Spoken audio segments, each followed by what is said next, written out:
This week on World Traveler Cooking, we're going to make hummus.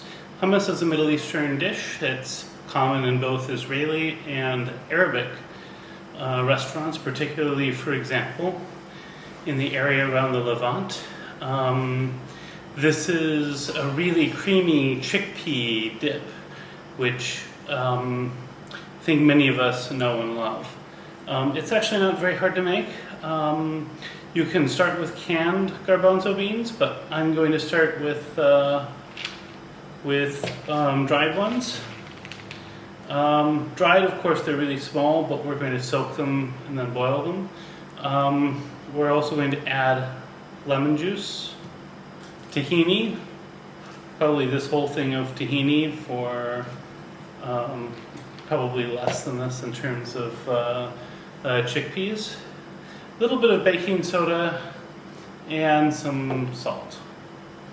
So that's actually all of our ingredients, plus a bunch of water.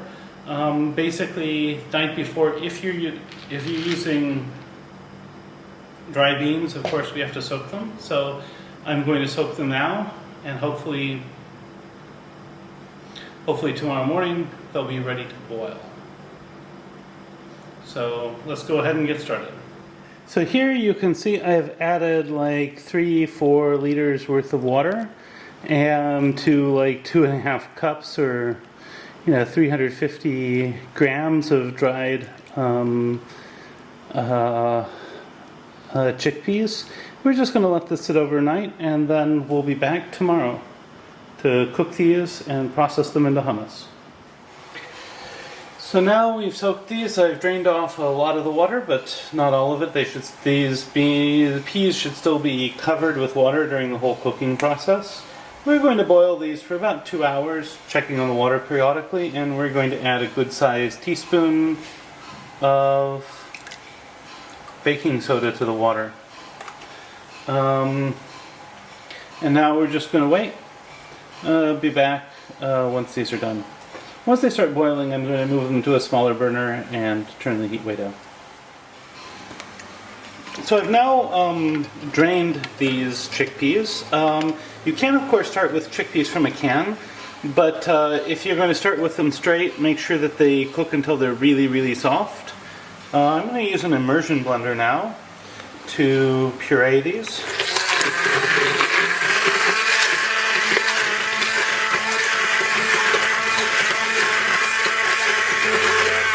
Now, obviously, the first real mistake you can make is not cooking the chickpeas enough.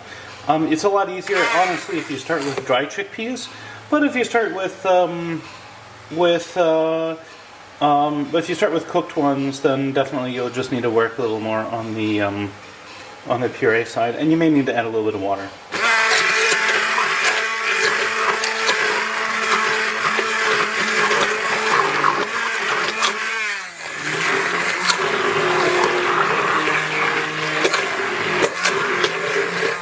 It doesn't take very much to get this really smooth. Next we're going to season this. We'll add a bunch of tahini, we'll add some salt, possibly some water, and some pressed garlic. So the next mistake that people often make is not adding enough tahini. I'm just going to add this whole 250 grams. It's probably around a cup of tahini.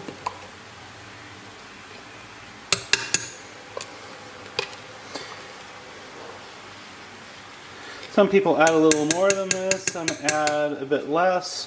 Americans tend to add very little, but Middle Easterners, and this is true both of Arabs and Israelis, tend to add quite a lot of tahini.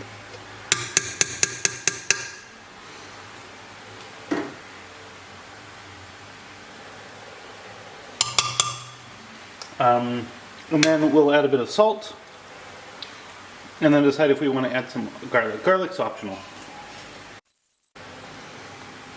Adding a bit of salt.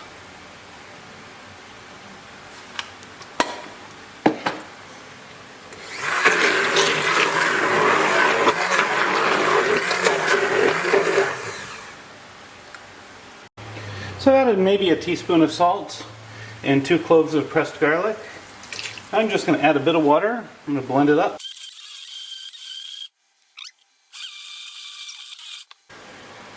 So, the amount of water you add will depend upon how thick you want it. This is kind of like thin spread, thick dip. You can add, of course, a little less if you actually want to use it as a sandwich spread, but most of the, this is pretty close to what I've had in Middle Eastern restaurants. So, here's our hummus. Next up, we'll go ahead and present it. So I've put a little ladleful on a dish, I've taken a spoon and I've made a well, and in that well I'm going to put olive oil. Now normally in a Middle Eastern restaurant you'll serve this with a flat bread. I don't really have a flat white bread, so I'm going to use a normal white bread. So 1 second while I add the olive oil. And now for the taste test. I have some white bread here that I've made. I'm just going to dip it in with both the olive oil and the hummus, and I'm going to go ahead and taste this.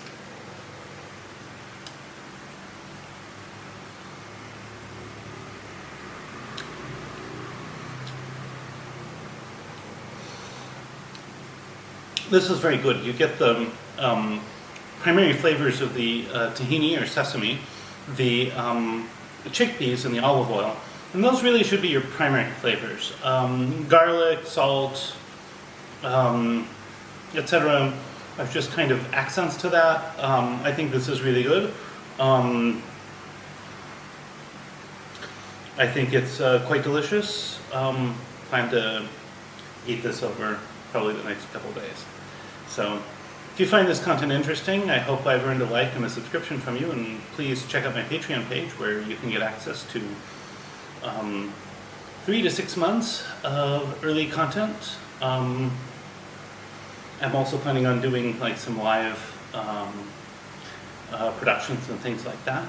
I'll probably have some other periodic Patreon-only stuff up at various points in time also. And if you make this sort of dish and you do it differently than me, I'd love to hear how.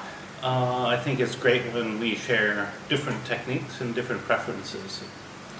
It's also really great for anybody else who reads this. At